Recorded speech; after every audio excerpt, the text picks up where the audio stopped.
जय हिंद दोस्तों, जय हिंद बच्चों। ज्योग्राफी 365 में आपका स्वागत है। आज हमारा ये सेकंड वीडियो है जिसमें क्वेश्चन नंबर 51 है और ये है कि उत्तरी पश्चिम में माइनिंग पेटी के खनिज हैं, यानी उत्तरी पश्चिमी पेटी के जो माइनिंग है वो किस क्रम की शैलों से संबंधित हैं। जो खनिज हैं वो यानी खनिज डैश डैश डैश करके और क्रम की शैलों से संबंधित हैं। ये प्रश्न है, यानी उत्तरी पश्चिमी खनिज पेटी के जो खनिज हैं वो किस क्रम की शैल से संबंधित हैं। तो इसमें आएगा धारवाड़। क्या आएगा? धारवाड़ आएगा। उत्तरी पश्चिमी खनिज पेटी में धारवाड़ क्रम की शैलों के खनिज पाए जाते हैं। क्वेश्चन नंबर 52 है, असम की घाटी में निक्षेप हैं। तो असम की घाटी है जिसमें ब्रह्मपुत्र घाटी है। असम की ब्रह्मपुत्र घाटी में असम की ब्रह्मपुत्र घाटी में यानी खनिज तेल के निक्षेप पाए जाते हैं, यानी यहाँ पर खनिज तेल पाया जाता है। क्वेश्चन नंबर 53 है, भारत में लगभग प्रतिशत प्रकार के तथा गैर कोककारी श्रेणी का कोयला पाया जाता है। तो भारत में लगभग 80% 80% बिटुमिन्स 80% बिटुमिन्स प्रकार का तथा गैर कोककारी श्रेणी का कोयला पाया जाता है। तो यहाँ 80% आएगा और यहाँ पर बिटुमिन्स आएगा।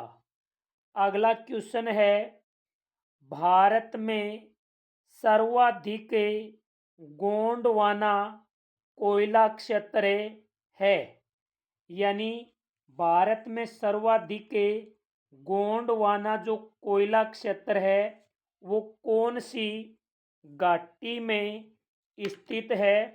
तो वो है दामोदर घाटी में। कौन सी घाटी में? दामोदर घाटी में स्थित है। अगला प्रश्न है, झरिया सबसे बड़ा क्षेत्र है। तो झरिया है वो कोयले का सबसे बड़ा क्षेत्र माना जाता है और झरिया के बाद कोयला उत्पादन में रानीगंज का दूसरा स्थान माना जाता है जो पश्चिमी बंगाल में है।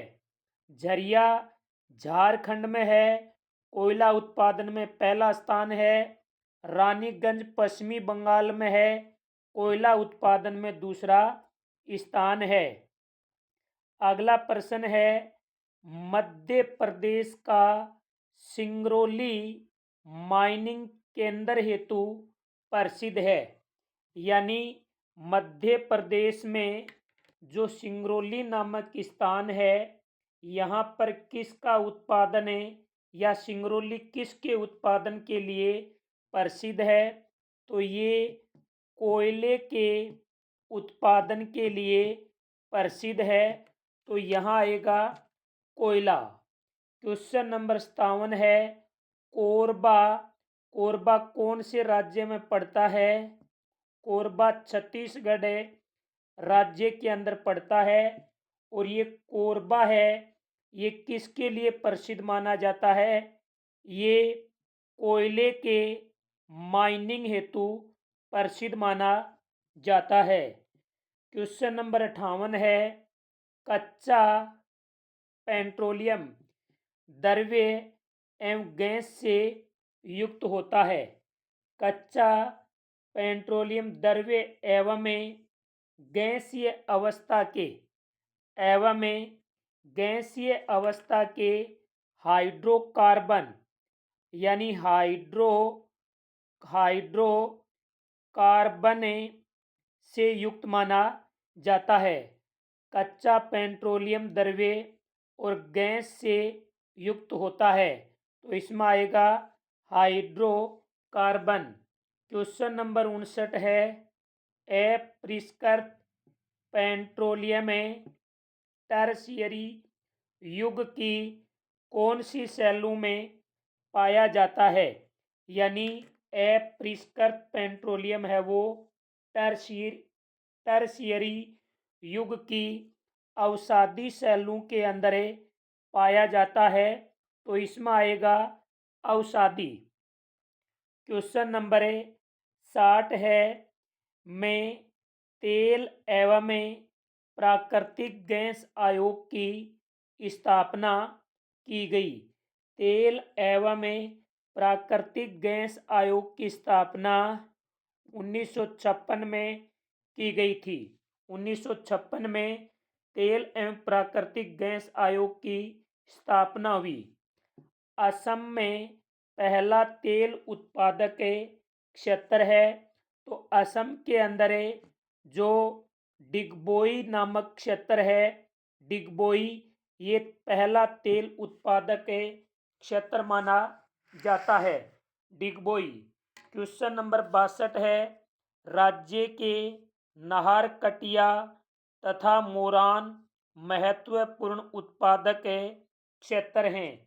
तो देखिए, यानी असम राज्य का, यहाँ क्या आएगा, असम राज्य का नाहरकटिया और मोरान हैं, ये महत्वपूर्ण तेल उत्पादक क्षेत्र माने जाते हैं, तेल उत्पादक क्षेत्र हैं।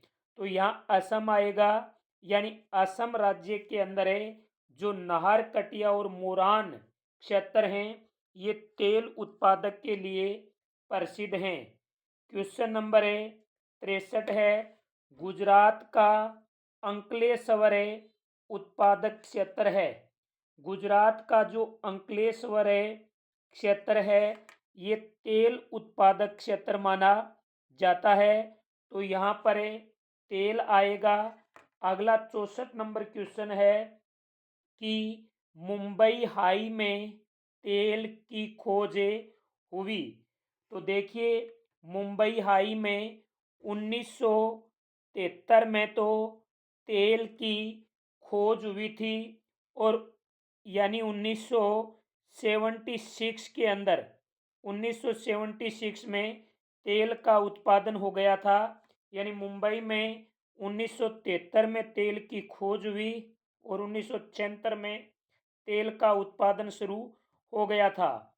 क्वेश्चन नंबर 65 है, वो है तेल एवं प्राकृतिक गैस देश के पूर्वी तट पर, यानी तेल और प्राकृतिक गैस, तेल और प्राकृतिक गैस हैं वो देश के पूर्वी तट पर, ये पूर्वी तट है, ये पश्चिमी तट है।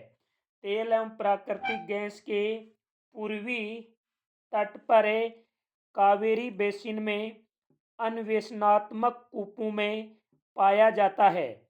यानी भारत का जो पूर्वी तट है, जिसमें कृष्णा और गोदावरी एवं जो कावेरी बेसिन है, वहाँ पर अन्वेषणात्मक कूपों में तेल पाया जाता है, तो यहाँ आएगा कृष्णा और गोदावरी। क्वेश्चन नंबर है 66 है कि भारत में प्रकार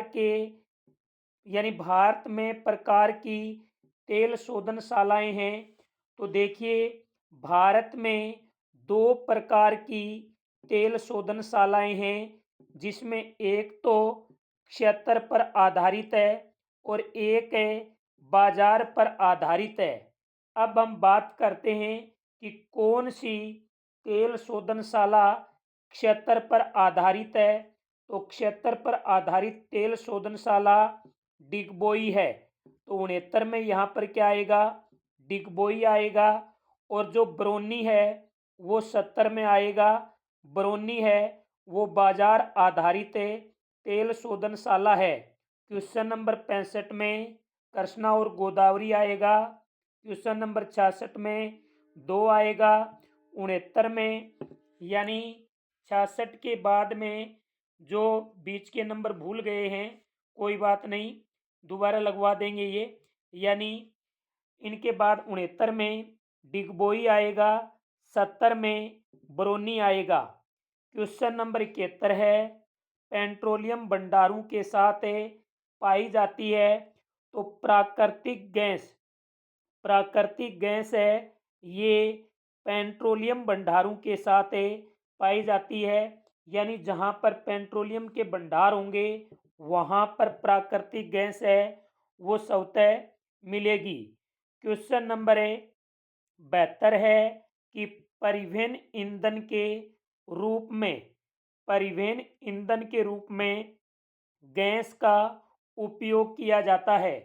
यानी गाड़ियों के अंदर कौन सी गैस का उपयोग किया जाता है, उस गैस का नाम है सीएनजी। कौन सी गैस है वो, सीएनजी गैस है। तो इसमें सीएनजी आएगा। और घरों में जिस गैस का उपयोग भोजन बनाने के लिए किया जाता है वो है पीएनजी गैस। वो क्या है, पीएनजी गैस। तो यहाँ पीएनजी आएगी, यहाँ सीएनजी आएगी। अगला क्वेश्चन है हेमेटाइट और मैग्नेटाइट के प्रकार हैं। तो हेमेटाइट और मैग्नेटाइट ये किसके प्रकार हैं, इनका उत्तर कमेंट बॉक्स में आप जरूर बताना।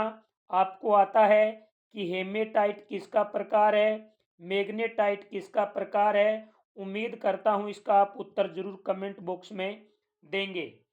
क्वेश्चन नंबर 75 है कि लोहा अयस्क की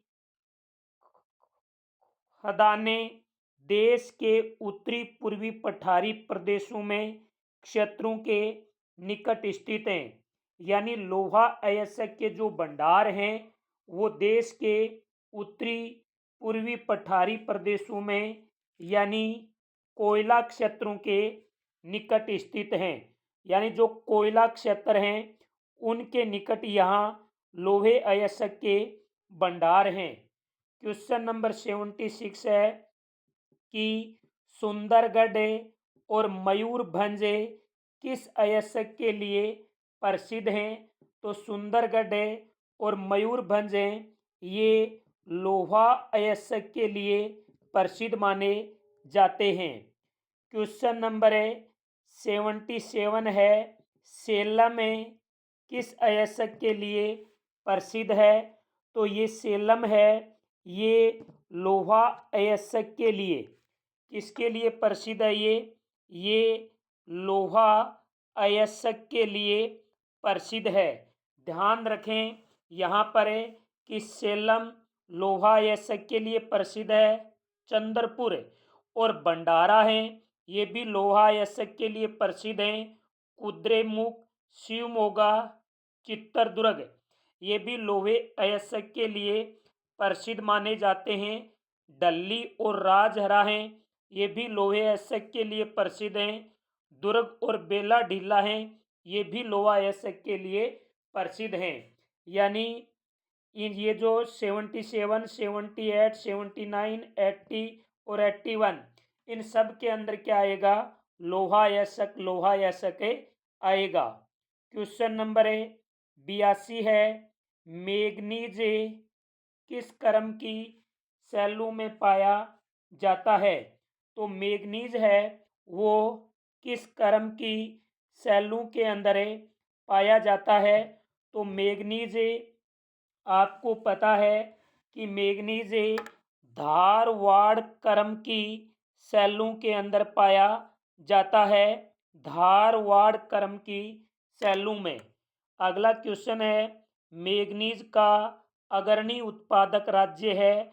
तो मैग्नीज उत्पादन में पहला स्थान किसका है?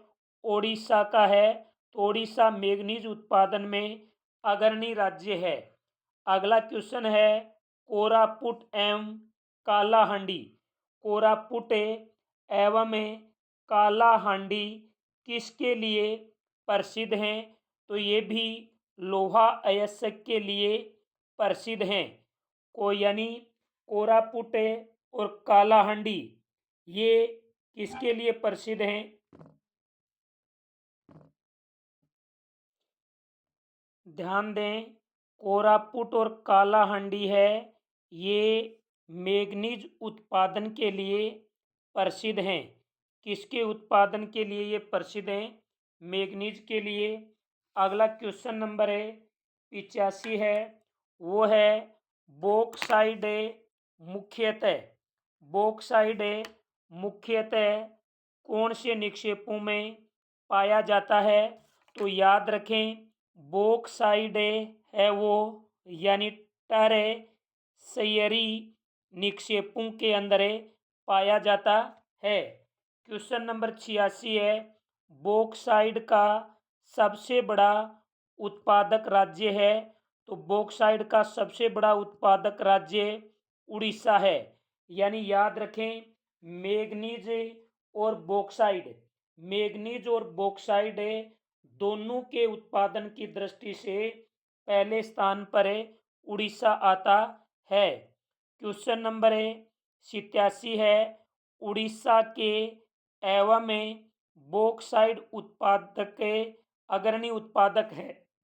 यानी उड़ीसा के अंदर एक तो कालाहांडी, एक तो कौन सा, यानी उड़ीसा के अंदर कालाहांडी और एक उड़ीसा में संबलपुर, एक है संबलपुर। उड़ीसा में कालाहांडी और संबलपुर हैं, दोनों ही बॉक्साइट उत्पादन की दृष्टि से अग्रणी माने जाते हैं। अगला क्वेश्चन 88 है, झारखंड के अंदर लोहारदग्गा लोहारदग्गा जिला है। इसके अंदर एक स्थान है जो बॉक्साइट के लिए प्रसिद्ध माना जाता है। उस स्थान का नाम क्या है? उस स्थान का नाम है पेटलैंड्स। उस स्थान का नाम है पेटलैंड्स।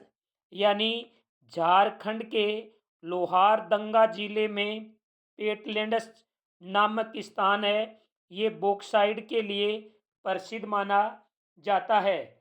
अगला क्वेश्चन नंबर 89 है कि छत्तीसगढ़ में बॉक्साइट निक्षेप के पठार में पाया जाता है। यानी यहाँ पर बॉक्साइट कौन से पठार के अंदर पाया जाता है? तो ये पाया जाता है अमरकंटक के पठारों में। अमरकंटक के पठारों में यहाँ मैग्नीज पाया जाता है। क्वेश्चन नंबर 90 है कि बिजली की मोटर बनाने, ट्रांसफार्मर में और जनरेटर में या अन्य विद्युत उपकरणों में एक अनिवार्य धातु है, अपरिहार्य धातु है। तो इन सब सामान के अंदर किसका उपयोग किया जाता है? वो है तांबे का, यानी तांबा है वो एक अपरिहार्य धातु है। क्वेश्चन नंबर 91 है कि आभूषणों को मजबूत करने के लिए सोने के साथ क्या मिलाया जाता है? तांबा। जब आभूषण बनाते हैं तब सोने को मजबूती देने के लिए तांबे का सहारा लिया जाता है। और राजस्थान के अंदर जो झुंझुनू जिला है, इसके अंदर एक यानी जगह है खेतड़ी, यहाँ पर तांबा धातु सर्वाधिक मात्रा में पाया जाता है। तो राजस्थान के झुंझुनू में तांबा धातु पाया जाता है। अगला क्वेश्चन है कि भारत में उत्पादित अधात्विक माइनिंगों में महत्वपूर्ण है। अधात्विक माइनिंगों में कौन सा महत्वपूर्ण है? भारत में उत्पादित, ध्यान दें आप इस प्रश्न को, भारत में उत्पादित अधात्विक, यानी वो अधात्विक यानी भारत में ऐसा कौन सा माइनिंग है जो अधात्विक रूप में है, जो इनका उत्पादन सबसे ज़्यादा होता है, तो वो है अभ्रक। क्या है? अभ्रक। यानी भारत में उत्पादित अधात्विक माइनिंग में अभ्रक महत्वपूर्ण है। और अभ्रक का जो उपयोग है, अभ्रक का जो उपयोग है वो एक तो विद्युत विद्युत उपकरणों में किया जाता है, और जो इलेक्ट्रॉनिक के उद्योग होते हैं उनके अंदर किया जाता है। यानी अभ्रक का उपयोग विद्युत एवं इलेक्ट्रॉनिक उद्योगों में किया जाता है। अगला प्रश्न है, आंध्र प्रदेश का जिला सर्वोत्तम अभ्रक उत्पादन है।